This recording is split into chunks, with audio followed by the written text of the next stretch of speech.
2021, finally, it's almost here. But are we headed for a foreclosure crisis and housing crash? Hi, I'm Denise Hunton, broker associate with Exit Real Estate Gallery. No doubt you've heard some hype that there's an upcoming housing crash, so I wanted to take a moment to address those concerns with data and research from experts in the industry.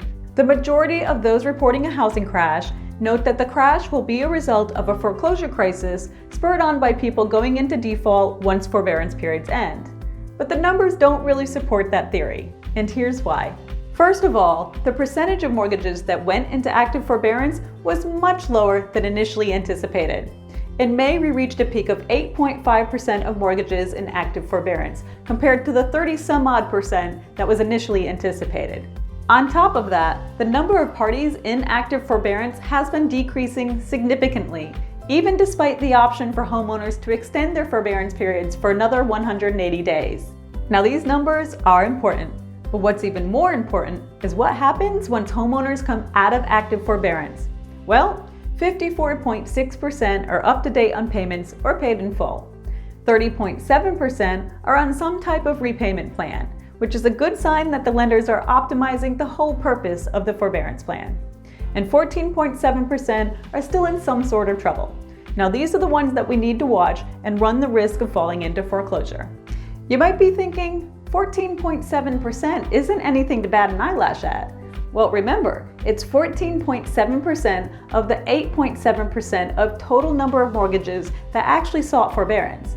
So we're looking at less than 1% of the total number of outstanding mortgages that run the risk of permanent default.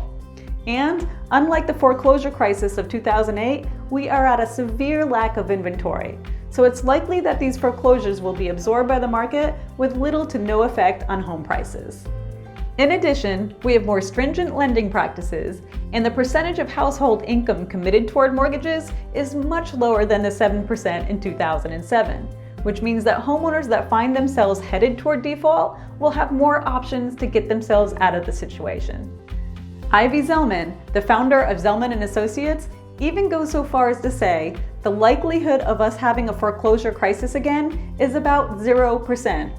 Well, I'm not such a fan of such definitive statements, but the point is the forbearance initiatives appear to be working, and we're in a much more favorable market than that of the crash in 2008. I hope this information was helpful. Stay tuned for more real estate market updates and tips and tricks of real estate.